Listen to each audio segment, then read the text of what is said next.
when you invite someone and put them in a room called the prophet's chamber, what you get is a lecture on prophecy. So you're going to hear 3 prophecies about the New World Order. I want to thank everyone as well. There can't be a better organized Phi Beta chapter in the country.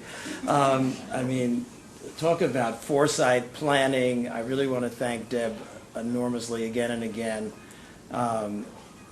She contacted me about 3 years ago for this talk, and I'm just kidding, of course, but I mean, early on I heard from her, and the evolution of a detailed program was done in the most systematic way, and I admired the way in which probably every aspect of my thought process and anything I have worked on for the last several decades has one way or another been incorporated in this visit, and it has been thrilling and exhilarating to be here, so thank you for inviting me.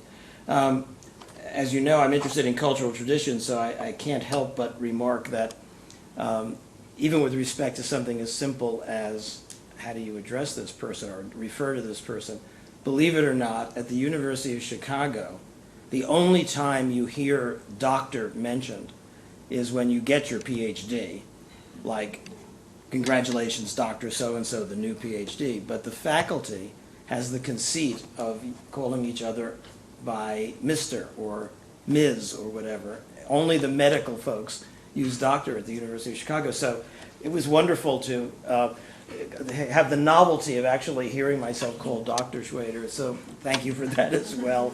I love this kind of recognition of local traditions one way or another.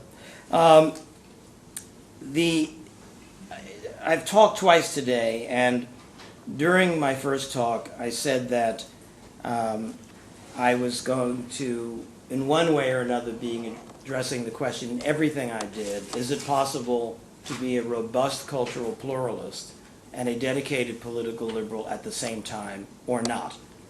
And that I hoped at the end of 4 different lectures here, for those of you who heard some of them, you would come away understanding what it meant to be a robust cultural pluralist.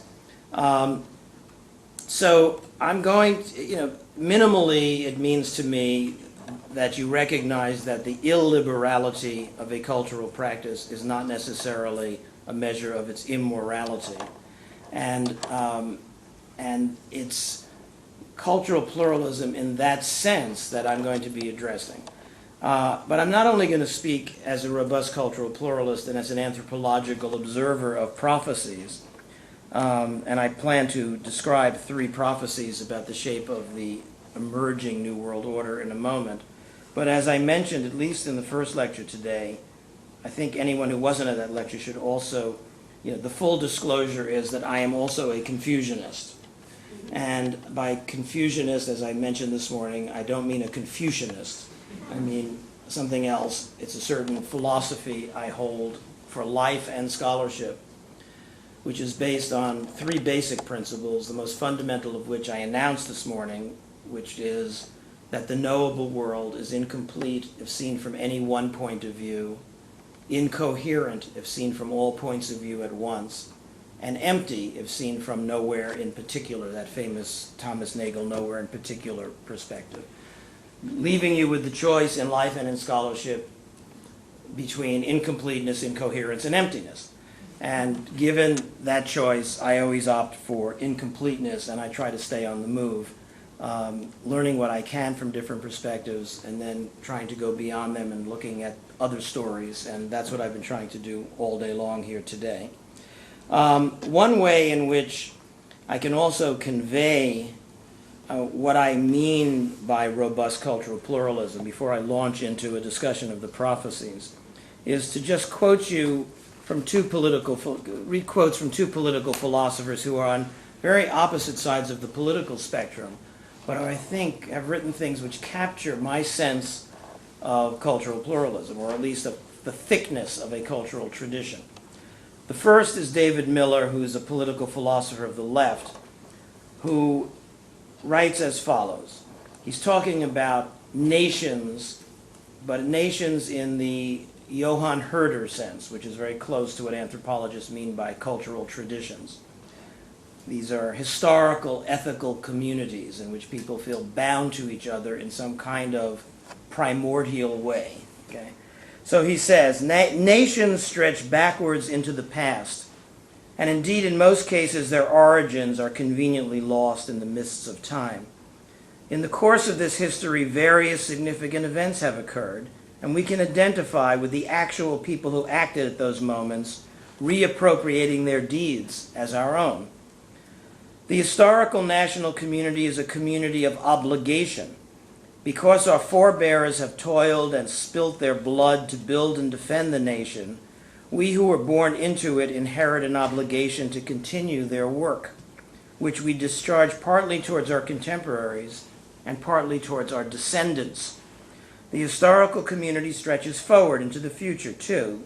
This then means that when we speak of the nation as an ethical community, we have in mind not merely the kind of community that exists between a group of contemporaries who practice mutual aid among themselves and would dissolve at the point at which that practice ceases, but a community which, because it stretches back and forward across the generations, is not one which the present generation can renounce.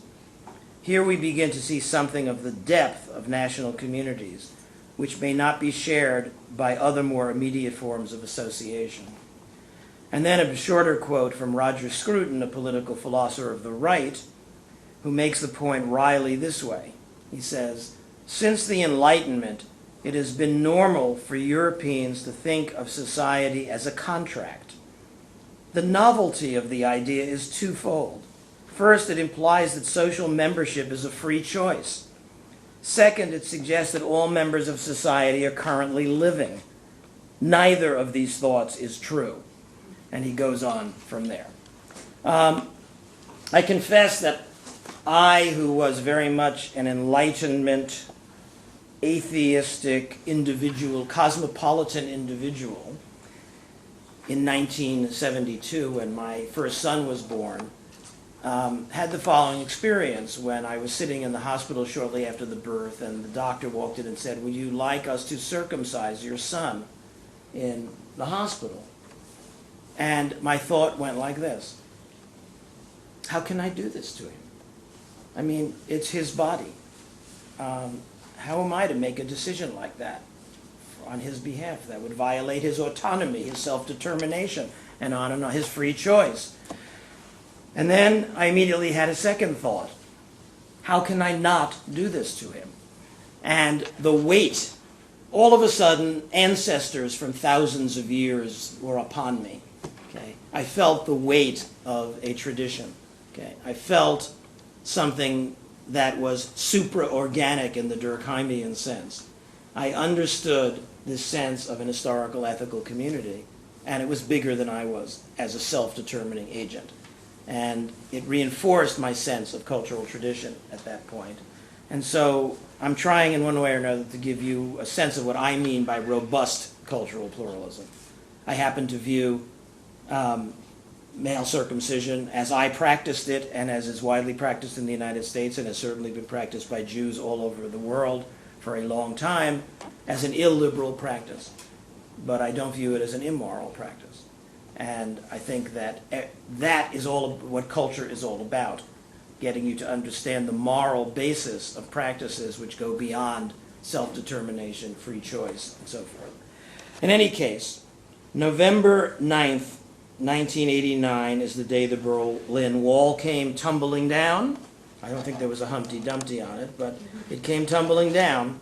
And the Cold War balance of power shifted dramatically in favor of the United States, a country which has long viewed itself as exceptional, as a place that is multinational or multicultural, where constitutional patriotism defines you as an American rather than race, religion, or ethnic background, a place where everyone is hyphenated.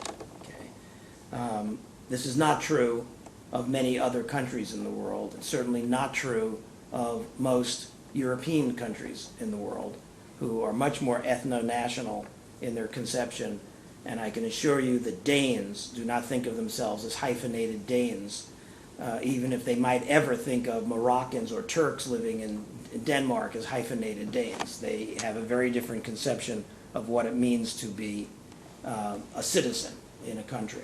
Okay. In any case, if you kept your ear to the ground in those heady days after the wall came down, you would have repeatedly heard one particular kind of prophecy about the shape of the New World Order that was expected to emerge to replace the old tripartite First World, Second World, Third World classification of nations and states.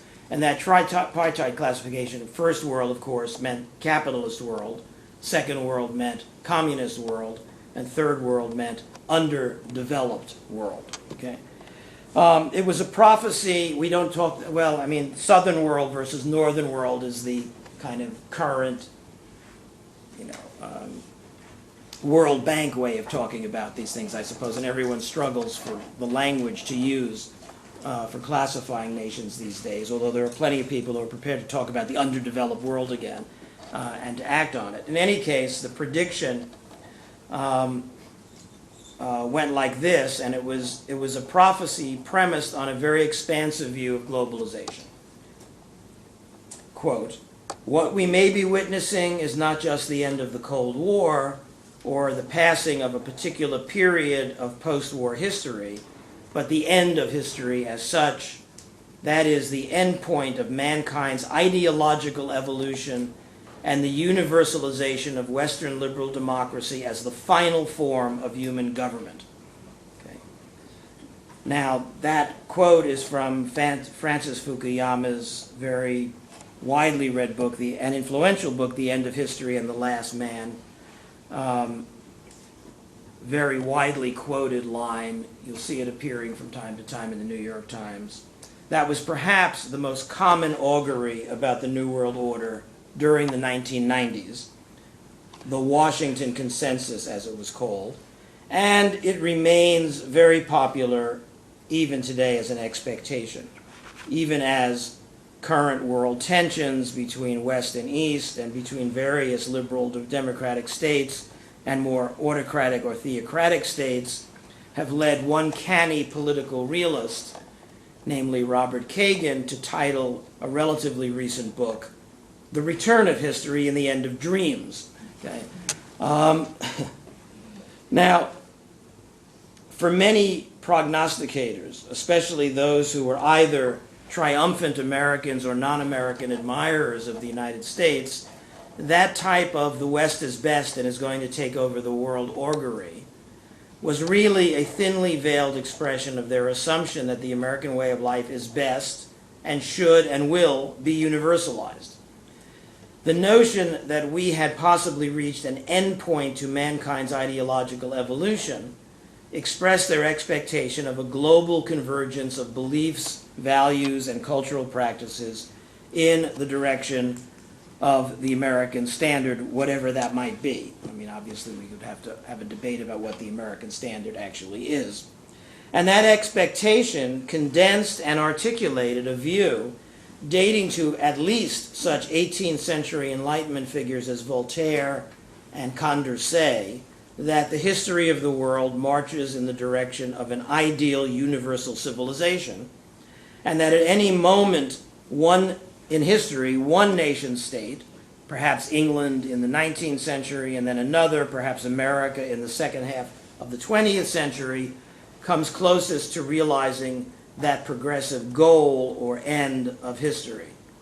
This project was and is known as the civilizing project, a notion that went out of favor in my discipline of American anthropology in the late 19th century when Franz Boas and other anthropologists who I will call romantic pluralists, and I suppose I have one foot myself in that romantic pluralist stream of thinking, criticized the unilineal cultural evolutionary theories of their day in the late 19th century. But it's back. It's back as strong as it ever was in the late 19th century. And my discipline has failed miserably. Anthropology 101's basic message has been lost. It may even be lost among many anthropologists today. In any case, in its most triumphal form, the prediction amounted to the claim that American civilization is the greatest flowering or most fully realized expression of the only true global civilization, and that American cultural designs for social, political, legal, economic, and family life, and for marriage, gender equality, and the raising and education of children as citizens in a liberal polity, are so superior that they will be recognized as such and will diffuse over the entire globe. This view was powerfully expressed. As some of you may know, I do work in India. I've been going to India since 1968 and doing research there, and many of my students have as well. But in any case, in the history of colonial India, Thomas Macaulay in the 1830s was perhaps the most powerful exponent of something like this white man's burden view. And the educational system that the British set up in India under Macaulay's influence was aimed at passing on what they viewed as the benefits of the advanced civilization to the less advanced peoples of the world. Macaulay's goal being to create an educational system that would essentially create a class of dark-skinned Englishmen, people who were Indian in background and maybe looked different, but essentially had the same attitudes, views, and values as any Englishman. And they succeeded in some important measure. Cosmopolitan elites who come out of former colonial countries are in many cases more English than the English, as some of you may know if you have close friends who are from such backgrounds. And I was in India in January and saw one of, it's not Macaulay's children anymore, it's Macaulay's great-great-grandchildren, I suppose. But I was talking with one very high Indian official at an occasion I was at, and who straight out said to me, without the British, India would still be a land of barbarians. Which is not an uncommon view among cosmopolitan elites looking at their own indigenous societies. Okay? So that's connected to this first kind of prophecy. In a somewhat slightly less conclusive version of this triumphal forecast, the global diffusion of the American way of life gets pictured as a kind of transitional or penultimate stage in the development of an advanced global political community uniting a world of fully liberated individuals, liberated from all primordial bonds, constraints, and attachments to local groups, liberated from that historical, ethical community I was talking about, under a sovereign global successor regime for the enforcement of universal human rights that will then truly signal the end of history and the apotheosis of the Western Enlightenment. The augury thus gives expression to a long-standing imperial liberal ideal, the dream of cosmopolitan citizenship without parochial nation-based loyalties in a world governed by universal or uniform laws, norms, and institutions enforced by a sovereign, nationless political entity. No in-groups and out-groups, just liberated individuals under a universal rule of law. And at least in the world I'm in, people who talk of themselves as internationalists have that kind of vision of what the world should be like. Okay? It's an ecumenical, anti-parochial ideal that liberal, secular humanists and many human rights activists have found appealing and associate with the very idea of being modern or of modernity.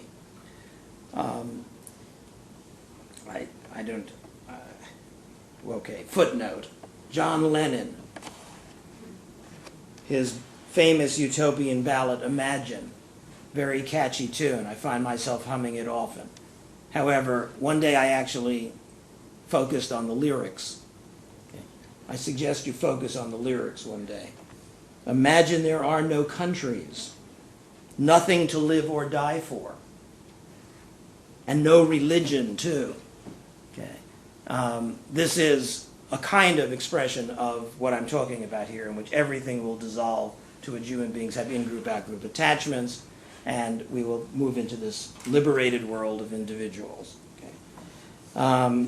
No heaven and hell, essentially no morality either, presumably, and on and on and on. All right, so here I'd like to pause for a moment to more concretely illustrate the character of various "the West is best and will take over the world" prognostications. For starters, consider the events at 2 World Bank meetings I attended towards the end of the last millennium. The first, called Culture Counts, held in October 1999, and the second on the topic of gender and justice in Africa, held in May 2000. Culture Counts was a large international gathering held in Florence, Italy. It included talks by ministers of finance or culture or education from around the globe, and the president of the World Bank spoke. Hillary Clinton was on the program. But the real highlight was the plenary academic session, which featured a keynote address by a prominent American economic historian. Given that the millennium was fast approaching, he reported on the last 1,000 years of what he presumed to be the universal race among nations to be successful, by which he meant to become as rich as possible. And he explained why the primordial national inheritance or cultural inheritance of a people makes all the difference for whether a territory is rich or poor. China was probably leading the race 1,000 years ago, he supposed. That is, at the year 1000. But they inherited too many xenophobic beliefs from their ancestors and didn't want to trade with outsiders. So the Chinese fell behind and didn't get a ship to the Atlantic Ocean until well into the 19th century. The keynote speaker then took the audience on an economic and cultural tour of the rest of the world. Culture counts everywhere, he said. In Latin America, they have this attitude called machismo. So Latin men think they are little princes and they don't want to work. In Africa, okay, yes, the physical environment's not very good, but they fight with each other all the time and they beat their wives. And then there is Southern Europe and Catholicism. The Catholic Church turned against Galileo and science, so Southern Europeans fell into ignorance and superstition. But now we've reached the year 2000, he said. Look around. North Americans and Northern Europeans have won the race, and for good cultural reasons, the American exclaimed, even before he could fully deliver his take-home message, which was, get with the progressive program, westernize your culture, model yourself after us or remain poor. The Chinese delegate to the meeting had walked out of the room. Perhaps he went to trade on the stock exchange or to lend some money to the United States. I'm not sure. They seem to be doing pretty well ever since this talk. The second meeting on gender and justice in Africa was held at World Bank Central in Washington, D.C., with occasional satellite links to audiences in 6 African countries. I shared a session with a prominent Western liberal feminist. There we were. First time I've been in such a high-tech situation. Literally the 2 of us up on a podium in a smallish room with an audience which consisted largely of African women, and television cameras, 6 television sets showing us groups of people sitting in 6 African countries at tables listening to our talk, and then who were going to communicate with us. Okay. In any case, the prominent Western liberal feminist up on the podium with me believed that the ideal of progressive social evolution and the end of history requires the sisters of the world to transcend their primordial ethnic group identities and religious and national attachments and unite in opposition to a loathsome and oppressive universal patriarchy. She delivered the following message to this predominantly African female audience. Stop complaining about colonialism, she said. African traditions and customs were bad for women long before colonialism came along. She then invoked a sensational literary account of what? Wife beating, okay, which she viewed somehow as a cultural tradition. As it turned out, the sisters in the audience were mainly united in opposition to what they perceived as the speaker's Anglo-Protestant neo-colonial attitudes and all too familiar and high-minded first world missionary zeal. They certainly had some complaints about their men. I had been at this meeting already for 2 days, and certainly there were complaints that were coming from these African women about their men. But they still viewed them as members of the family and generally felt at home with them in their distinctive national traditions. And they actually thought African females were pretty powerful in their own way. Okay. But the meeting that was most revealing of the type of story I have in mind, of history ending with the apotheosis of the beliefs, values, and cultural practices of a universal Western civilization, was the one held in April of 1999 at the House of the American Academy in Cambridge, sponsored by Harvard University's Academy for International and Area Studies, and organized by Samuel Huntington and Lawrence Harrison. A notable theme at that meeting was the general equation of progress and goodness with Anglo-Protestant values. One of the organizers suggested that successful Protestant missionary efforts in Latin America might enhance economic growth, with the implication that the more Catholics who are converted to Northern European ways, the better. Others argued that Jews and overseas Chinese are good for the economy too, especially if they behave like Protestants, or at least subscribe to some version of the Protestant ethical law that only those who accumulate wealth have been chosen by God to be saved. The most dominant theme of the meeting, however, was the emphasis on progressive national development so as to make the world a better place. Here there was a good deal of discussion of the imperial Anglo-Protestant civilizing project again. The project is aimed at establishing that the West, or at least its northernmost sectors, is best, and improving the rest of the world through exposure to Northern European and American values, beliefs, and customs. It would appear to be a sign of the times that the conference publication, a book called Culture Matters, How Values Shape Human Progress, became a major media event. The book was reviewed in the Wall Street Journal and Time magazine and discussed in the New York Times and the Atlantic Monthly. For a short period of time, it was one of the top 800 best-selling books at Amazon.com, a stunning achievement for an edited academic volume. Okay. I was invited to the Culture Matters conference to fill the role, literally I was invited and asked if I would be the designated skeptic. Okay. There was one other designated skeptic, and that was Jeffrey Sachs. I was invited as a designated skeptic under the belief that I believed in culture but not in progress. And they invited Jeffrey Sachs on the assumption that he believed in progress but not in culture. Okay. So we were going to be the two designated skeptics. And to some extent I played that part, but there was another quite unanticipated thought on my mind during those days in the House of the American Academy.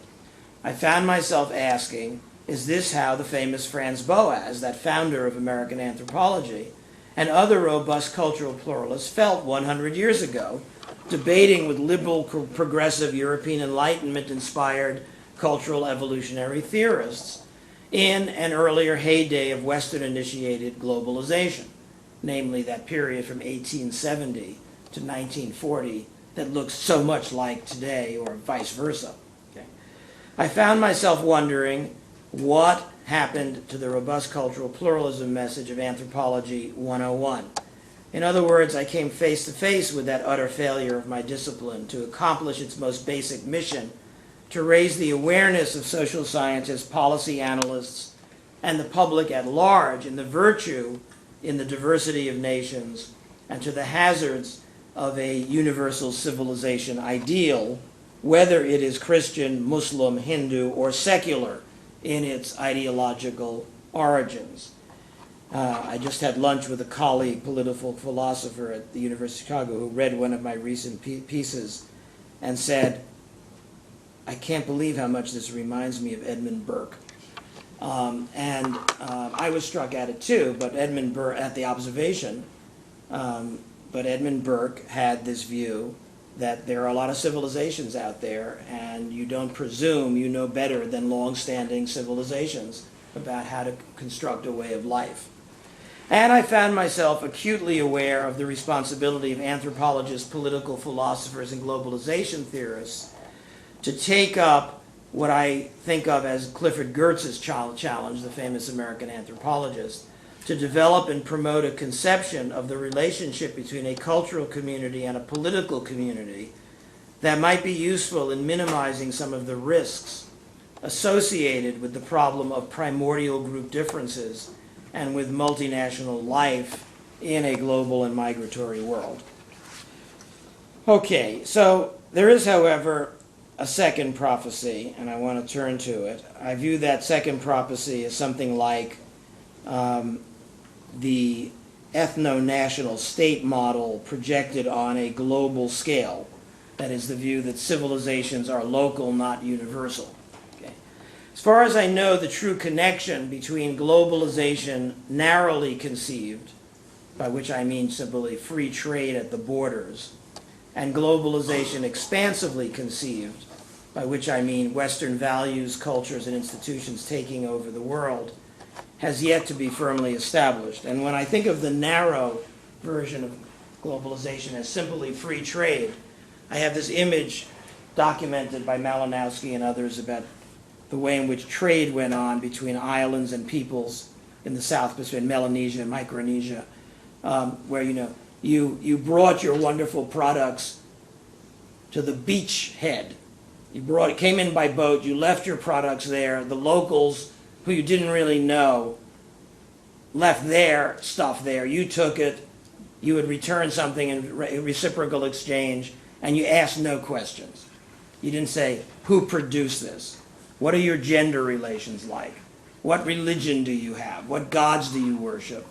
It was viewed as simply exchange at the border without essentially deep penetration or surveillance or requirements for a way of life before you'd be willing to trade. Okay. In any case, it's quite possible that other cultures and civilizations do not need to become just like the United States to materially benefit from participation in an emergent, narrowly conceptualized global economy. Modern technologies like television, cell phones, computers, weapons of various sorts, and modern economic institutions like investment vehicles and private property seem to have effectively served many interests, including the interests of primordial communitarians and religious fundamentalists all over the world. You need only think of how Khomeini succeeded in Iran with his revolution. Technology helped him enormously. He was out of the country, and videotapes of Khomeini's speeches were smuggled in. Okay. That was one important way in which technology assisted the movement. You need only to look at evangelical preachers in the United States who are very high-tech and have used television and talk radio very effectively. You need only look at Hindu fundamentalism in India. I was there in India when television first arrived, and it arrived, at least where I work in India, on the occasion of the Asian Olympics. The government managed to get televisions there. And it immediately became a dowry item.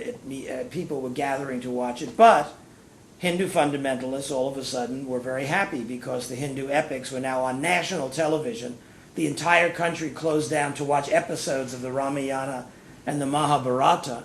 And all of a sudden there was a sense of we are Hindus, as wasn't local anymore. It became a national cause assisted by television. Or Nomi Stolzenberg, who is a legal scholar at the University of Southern California, has done a lot of work on the Satmar Hasidic community of Kiryas Joel in New York. Some of you may know about Kiryas Joel. And they have managed through various private property vehicles of one type or another and restrictive covenants and deeds to create a township in New York that is 100% Satmar. And they've maintained, they're recreating 18th century Hungary in a community in New York using modern devices for doing it. So it's also quite possible that even a genuinely successful, narrowly conceived global economy will not emerge or will fail to sustain itself, or that efforts to expansively globalize values, beliefs, and cultural practices will be effectively resisted, in some cases for good reasons, or it's even possible the world will go to war. That's precisely how the last big push to globalize the world came to an end with World War I. And of course, what really happened when the Berlin Wall went tumbling down in 1989, I happened to be in Berlin 10 years later for the celebration because I spent a year at the Wissenschaftskolleg, so I was at the site when we had the 10-year celebration of that. But in any case, what really happened was that the boundaries of the former Soviet multinational empire began to dissolve, just as other empires like the Austro-Hungarian or the Ottoman or the British have from time to time over the course of history splintered, fractured, or given up their sovereignty over one or more of the cultural, ethno-national entities within their territorial realm. Speaking both metaphorically and literally, the flattening of that particular barrier unleashed a process in which diverse ethnic, racial, and religious satellite, vassal, and tributary regions under ethnic Russian hegemony, for example, the various nations in the Balkans and in former Yugoslavia, began to seek autonomy as self-governing ethno-national states. And in some instances, those ethno-national movements engaged in violent conflict to achieve their aims. The result, which amounted to the construction of new nation-state territorial boundaries defined by culture, ethnicity, language, religion, or race, was not entirely anticipated or properly understood, although given the role of the ethno-national impulse in the historical formation of modern nation-states all over Europe, like Denmark or Sweden or many others, and in Asia and Africa as well, it should have been anticipated. Despite the popularity of end-of-history prognostications in the 1990s and the global projection of a coming universal Western, more specifically American civilization, augury turned out to be a very hazardous business, and the past 20 years have proved to be pretty baffling times. The ethno-national impulse is not necessarily pro-American.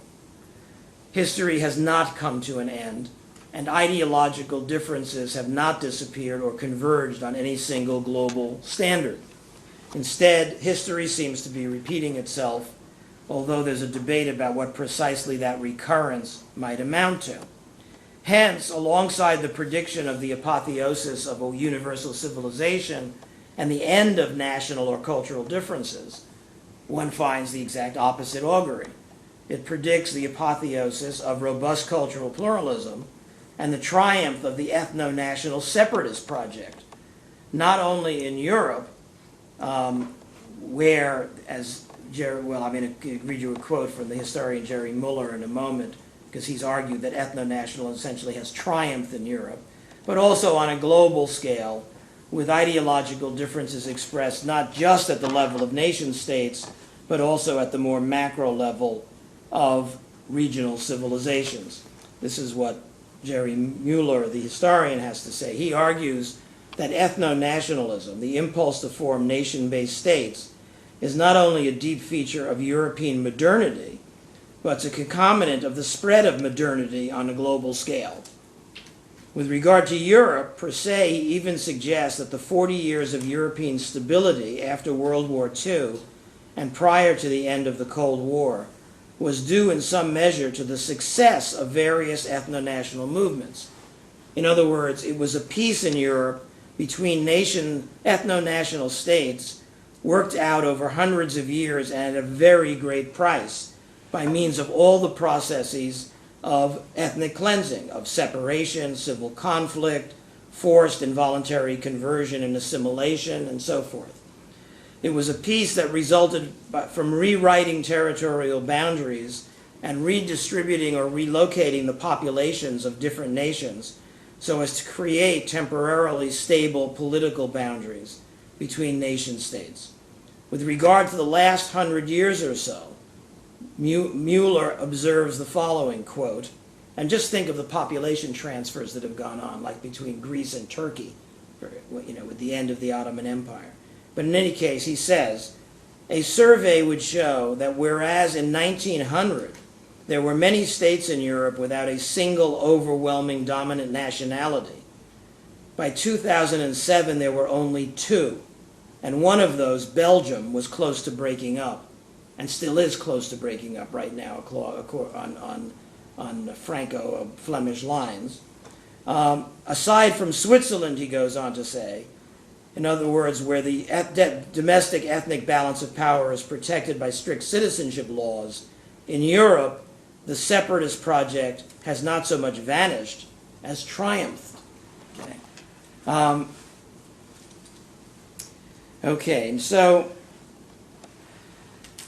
the second augury thus envisions the return or continuation of an ideologically divided world, partitioned into either regional civilizations or perhaps individual ethno-national states which compete and cooperate with each other while retaining their distinct cultural identities and corresponding forms of political organization, whether it's democratic, oligarchic, monarchic, liberal, autocratic, or theocratic. It's a model of a robust, culturally plural international system devoid of any domestically multinational states, cultural diversity across states or regions, and cultural homogeneity within states or regions. It's a model that pictures the United States, for example, as an Anglo-Protestant nation, India as a Hindu one, and so forth. Those of you who are familiar with Samuel Huntington's Clash of Civilizations book and the various arguments that it set off should recognize in that the most, what shall I say, full-bodied expression of this view. Huntington is interesting because he is a global multiculturalist. He has he does not believe that the West is best and should take over the world.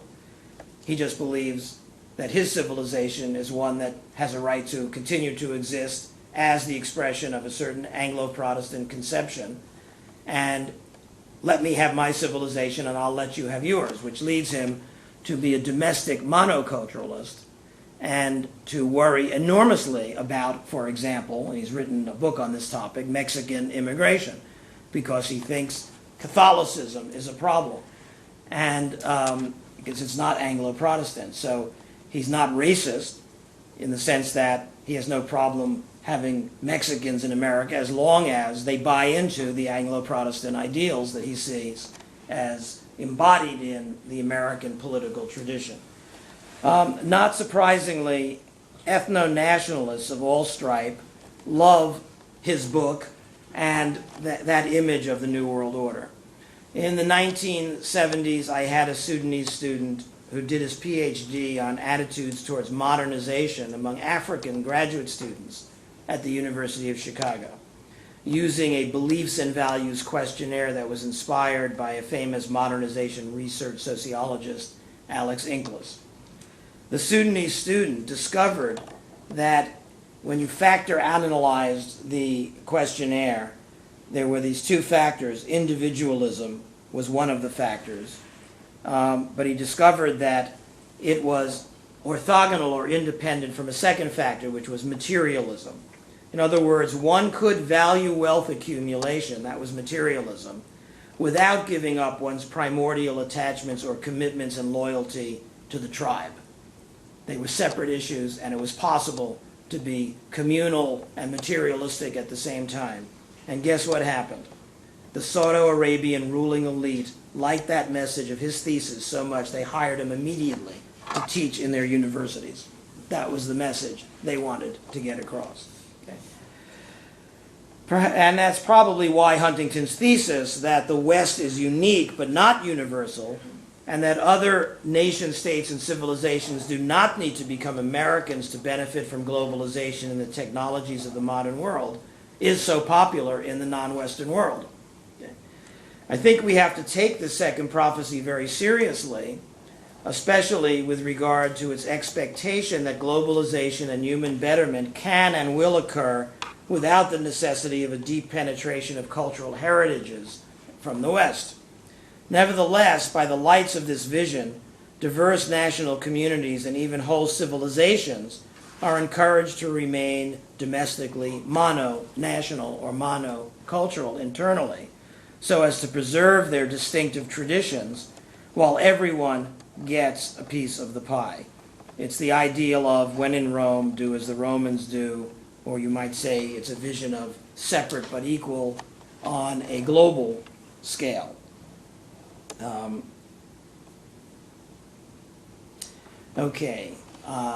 I'm mindful of time marching on, and I'm going to, in an abbreviated way, talk about the third prophecy, which actually is the one that interests me the most. And it's based on the notion that throughout most of history, human beings have lived in multicultural empires. This is an observation Jerry Mueller makes, and I think it's a very powerful one, that our own sense of modernity is a very narrow view of human history. By the way, if you look at languages spoken in the Austro-Hungarian Empire, you will discover that there was no language spoken by a majority of people in the Austro-Hungarian Empire. In fact, the most commonly spoken language was spoken by about 23% of people who lived in the Austro-Hungarian Empire. In India today, a highly diverse, multicultural country, there's no language spoken by a majority of people. Perhaps Hindi is the most prevalent, but it's certainly not spoken by a majority of people in India. And English is much less frequently spoken than most of you probably imagine, because you probably have a saliency effect of knowing English speaking, of knowing all those Macaulay's children. But nevertheless, I would guess that it's not. When I was in graduate school, an accurate figure would have been 5 to 10% of Indians speak English. It's certainly higher today, but it's certainly not 40%, or I'd be shocked if it was even 30%. So it's based on the notion that people have lived in empires for a long period of time, and within those empires, sensibly conducted empires understand the importance of local control and don't mess around with the many peoples that live within their territories. They end up being essentially relatively weak states that do a very limited number of things, like getting you to pay taxes or maintaining boundaries between the territories where the very many different peoples live so that you don't encroach on each other's territories, or perhaps maintaining some urban centers where people who want to exit can become cosmopolitan intellectuals or just cosmopolitan in general and go off to Damascus or to Cairo and get out of the thick ethnicity of their local groups. 22 different ethnic groups lived in the Ottoman Empire. Okay. In the early 20th century, when the Zionist movement was gaining steam, the Jews who had left Iberia in 1492 and had gone to the Ottoman Empire were living either in Salonika, which was part of the Ottoman Empire. It was actually in Greece, what we now call Greece. You, of course, realize that there was no Greece prior to some point in the 19th century, that it's a modern creation. But the Jews were living in Salonika or in Istanbul, and they argued at a Congress of Zionists that they didn't want to go to Palestine. The best place for Jews was in the Ottoman Empire, right where they were. They felt totally protected. They had local elites were given total control over Jewish way of life. They could have their halakha law within the Jewish community, and they felt protected. Come here was sort of the message. So the third vision is one which tries to start imagining that what we're going through right now, with dissolution of boundaries on the one hand and recreation of ethno-national identities on another, is actually a process that ultimately is going to result in something like the recreation of the Ottoman Empire or the Austro-Hungarian Empire on a global scale.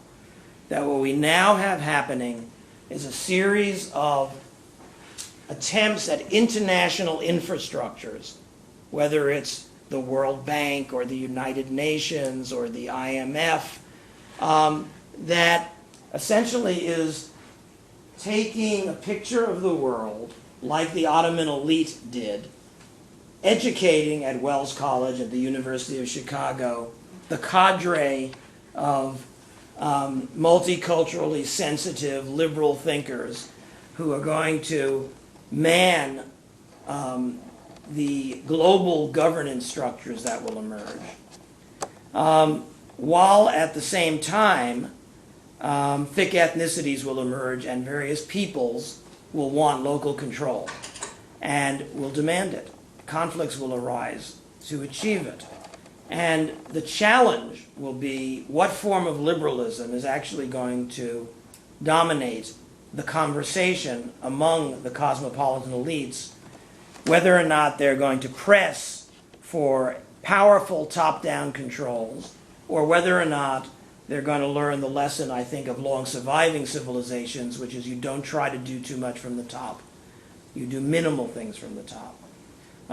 At the moment, there seems to be a divide, as I can see, in that cosmopolitan elite community between those who think aggregate wealth is the great goal and we should do everything possible at the world systems level to produce aggregate wealth and don't worry too much about inequalities that emerge.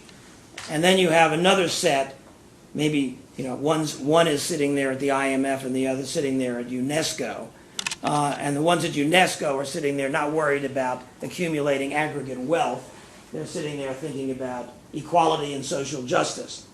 Both of those messages seem to me to be insufficient messages if you're going to really come out of this with a stable world system that takes the form of a sensible global empire. Okay? And what's going to have to be recognized is that political pluralism is as important as cultural pluralism, which means governance structures have to be local. There has to be a recognition that it's a mistake for people at UNESCO to think they can write a manual for the proper way for everyone in the world to bring up children, or that feminist organizations in New York can write a manual for the ideal universal gender relations, or anything, take any domain. The problem will be insisting on uniformity from the top. And so it remains to be seen what the outcome will be, but I'm betting on global empire with a new form of liberalism emerging that will sensibly allow for robust cultural pluralism while seeing ways to allow for trade and exchange that don't encroach but actually work to the benefit of everyone.